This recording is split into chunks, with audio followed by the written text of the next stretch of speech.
Hi, I'm Sabrina Drill. I'm the Natural Resources Advisor for UC Cooperative Extension for Los Angeles and Ventura counties, and I'm here today to talk to you about how to make Topanga a more fire-adapted community. Okay, now you can see that we're in this nice cleared hillside here. We've got, it looks like fairly dense vegetation around the house, but underneath there's been, again, separation created between the ground cover and the canopy layer there, and some separation between plant specimens. It might be a little bit dense. There are some pines that are close to the house, but they've been trimmed and limbed up nicely.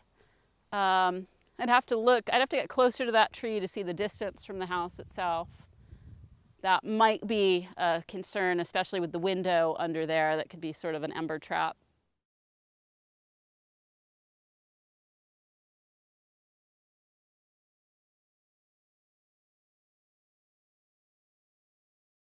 One of the other things that's nice that she did is she maintained a lot of different species in here. And one of the neat things is, different native species are going to have different root characteristics. And you want really a variety of root distances to maintain a hill slope. If you have everything sort of ending at the same zone, even if it's deep rooted, you can create sort of a sheer area where the whole slope could fail. If you have a nice variety of species, they're going to have different root structures, and they're going to provide kind of a matrix under the ground to hang on to the slope.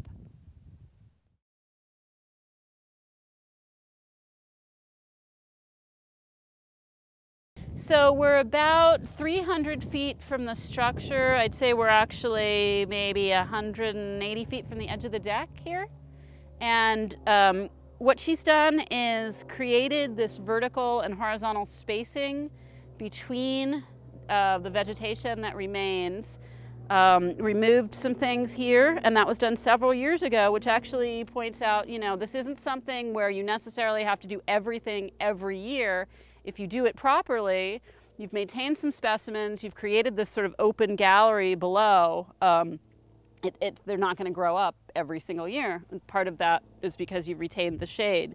The shade that we see is going to retain some of the soil moisture, so that'll slow a fire down. Essentially, this whole spaced area is kind of acting as a vegetated fuel break.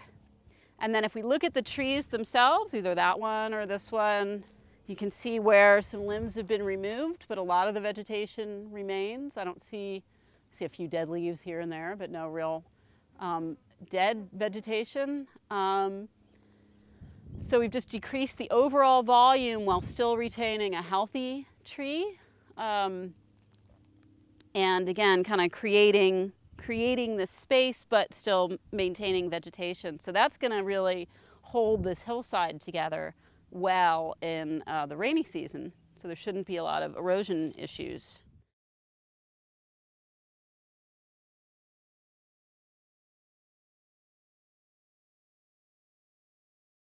This is a native buckwheat here. They are fairly fire prone. They're great this distance from the house. Again, we're about 300 feet, a little more from the house right now. I wouldn't plant these in the first 30 feet around the house, or I'd remove them if they were there. So now we're right at the edge of her fire hazard reduction zone. And what the homeowner was telling us is that essentially this slope over here was as dense as this native chaparral vegetation over here. And it's neat to see the contrast, but it's also neat to realize there's no need to address this vegetation that's that far from a structure. In a fire situation where you've got an ember storm, embers can be coming from miles and miles away, and reducing the flame front this far from the structure would only decrease habitat values. So this is great. Keep this native vegetation when you are, the appropriate distance away from the home and structures, and this is providing wildlife habitat for native rabbits, wood rats, coyotes, bird species, quail might be in here. And that's great. Retain that stuff, kind of getting some balance with the natural community in the Santa Monicas.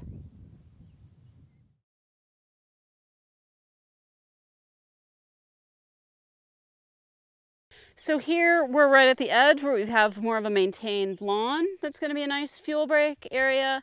and then more of her manicured gardened area, and some mulch here. And this is actually, you know, after you do a lot of this fuel reduction, you can retain a lot of the material on site and use it as mulch. You want to have the mulch layer be, you know, less than 5 inches. This might be a little bit thick. She was talking about getting them to spread it a little bit more.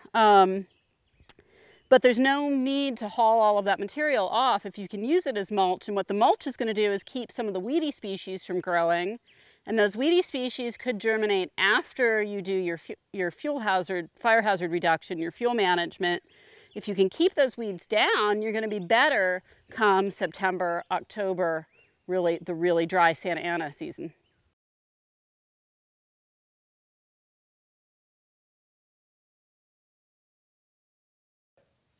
So now we're within this zone really, really near the house, where we have to start thinking about how anything that's fuel that's around the house could affect the structure itself. So one of the things that's really great that she's done here is we've got these stone patios, stone pavers, walkways all around the house. Nice, completely fire-resistant materials here. Some things that aren't so great, we've got vegetation actually growing right up under the eaves. It's on a metal trellis, which is great, so that's inflammable, but any of this vegetation, in fact, there's some dead stuff under here, this could catch embers, and then you're actually bringing a fire right to the structure. So that's not so great. I'd recommend moving that. She's actually got some firewood stacked right next to the house over here. You really want to move that firewood away from the house. Some other things that could be fuel in here, the woven doormats and this patio furniture over here. But, you know, what's easy about that, you don't have to remove that. What's easy about it is you can just remove it when you know a fire is approaching. Although, you do have to be home to do that. So if you're going to go on vacation during fire season, you want to make sure to have all this done or have somebody who's going to come to your house and do it. So you can just take this stuff, bring it inside, throw it further from the house. She's got a pool over there. You could actually throw the furniture into the pool if you needed to. Same with the doormat, same with the firewood that's near the house.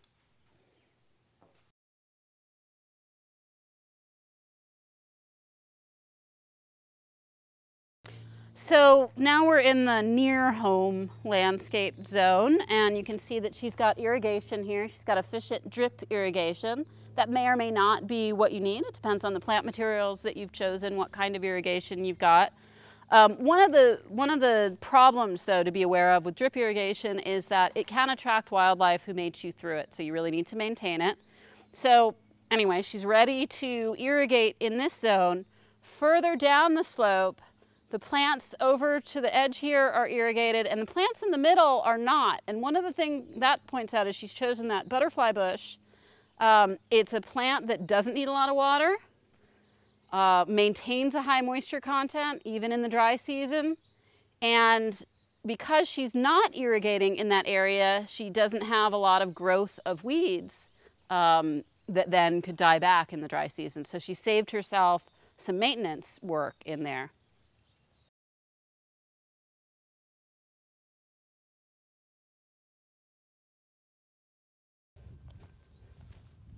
One of the things that we can see here, we're about 150 feet away from the structure, is there's a lot of vegetation at a low level. You can actually see it as you look up into the canopy over here. Those are ladder fuels, where they could bring a ground fire up into the high canopy. Now these are oaks, so they're fairly fire resistant, but still, it would be worse if these were pine, say. So what would be nice to do is kind of trim these lower branches, maybe thin even a little bit higher as well, so you get this vertical separation between the ground and the vegetation up above. And it kind of looks like they're working on it, so that's great. We've got a bin full of stuff they've trimmed back. You know, it's an ongoing project. It's something you need to keep working on throughout the season.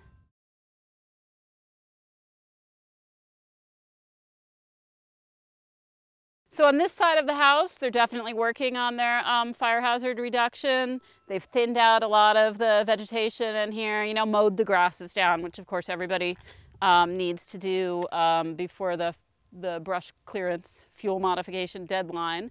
Some of the plants right here that they've used in their landscaping are nice. This is sticky monkey flower. This is a California native, very fire resistant, really pretty orange flowers in the spring. So I like to see that.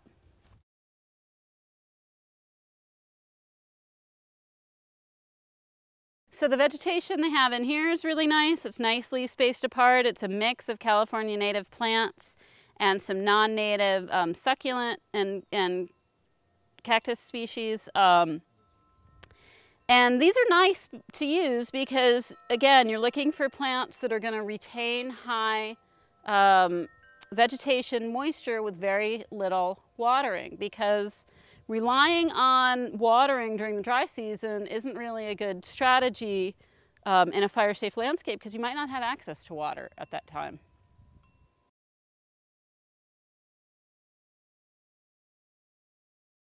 So one thing that's nice, you can see that the propane tank here is a really good distance away from the house. You definitely, in addition to the vegetation, you don't want other fuel sources, especially highly flammable gases, within the first 30 feet away from the structure. I wouldn't necessarily put a wooden shield in front of it either. You could paint it or put maybe sort of a metal fence or something away. I think they're just trying to visually hide it from the road, but there's no need to put this kind of wooden fuel right next to your propane tank.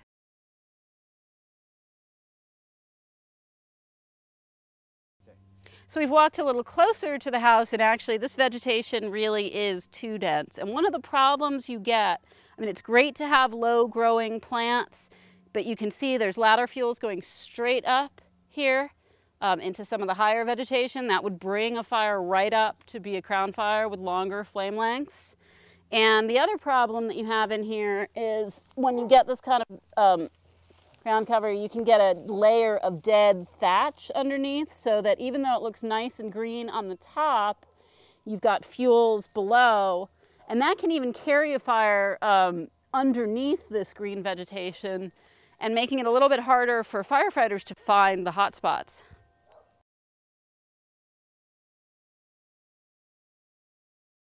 So one of the things that's not so great in here, she's got a nice use of another really attractive California native, the Matilla hot poppy, in here, but it is a little dense, and it is right sort of leading up to this wooden deck. So what you don't want to do is bring a fire over under a wooden deck or under eaves of a house. So I'd thin back in here as well. And again, there's some vegetation. Now this is really, really moist vegetation, but still having it right under the deck is not a great idea. If you look up this hillside though, again, a really nice job of spreading things apart and limbing up some of the trees to break up that fuel ladder.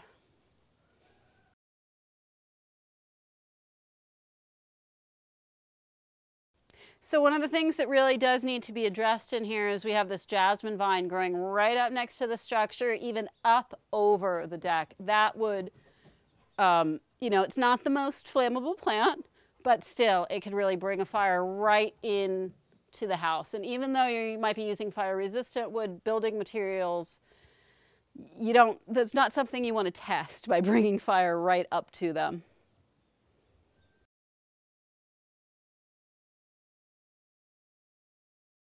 So one of the things we've got here is she's using mulch.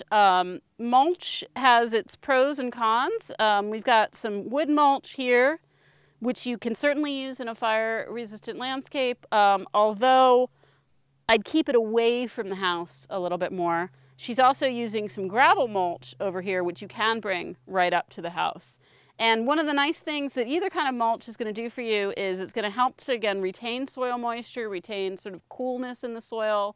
That's going to help break up a continuous fire front. And she's got kind of a slope down here that she's trying to retain. Mulch is going to help with that, and it's also going to help keep the weeds down so that you don't have as much work to do in terms of maintenance all the time. Also, she's got an example of using fire-resistant decking materials here. That's great. I'm not familiar with this particular composite material. One thing I do want to point out though is that just because it's composite material doesn't mean that it's fire resistant. You really want to look up the fire ratings. You can do that at the Office of the California State Fire Marshal for different materials. And there are wood choices too. Redwood is fairly fire resistant that you can use. So you can use wood or composite, but just don't think that because it's composite it's going to be fire resistant. One problem you get with deckings that have a lot of plastic materials in them is sometimes they can melt, catch on fire, and they're actually bringing little flaming drops down below your deck. So you got to be careful about that.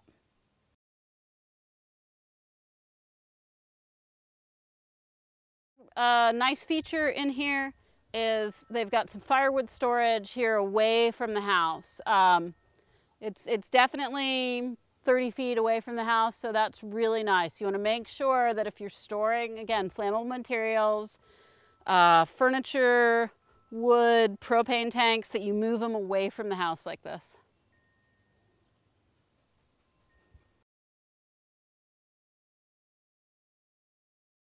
So we've got this vegetation really going right up to the house. Ideally, you want a good 5 feet where there really isn't anything that could carry a flame to the house. We've actually got the tree fern here is contacting the house itself. So that's not great. You know, if you've put in the money for fire resistant building materials, but then you're just bringing fire right to them, you don't want to rely on that. The other thing is using the ivy here. The English ivy is a ground cover. This stuff is really hard to get rid of once you plant it. It is an invasive species. And even though it can look really nice and green on top, you get dead fuel material in here and it's really hard to get rid of this stuff. So it's something that I would just avoid bringing right up to the structure in these high fire risk zones.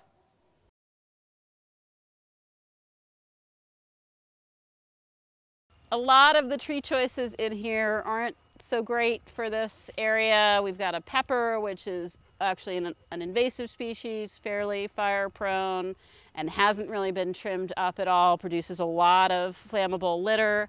Eucalyptus, the same story. You can see some of the litter that those are producing. It would be a lot better if this was a nice sort of native oak canopy in here. Also, you've got to watch if you're storing some materials. There's obviously some trees back there that didn't make it.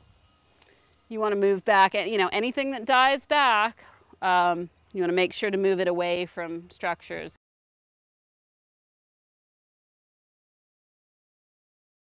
So one thing that's really nice in here actually is her use of some really low growing succulents as a ground cover. That's fine because again, we're talking about that separation between the crowns up here and the ground over here. There's a lot of pine needles in here and she's really going to need to watch because the jades in the back, they can get fairly big and they can kind of come up, but these aren't plants that are going to produce a lot of litter themselves on the ground, but they are sort of hiding these pine needles, so it's going to be a little harder to clear out. The pines themselves, they're fairly densely planted, so it is kind of well set up for a crown fire in here, and pines are extremely fire prone.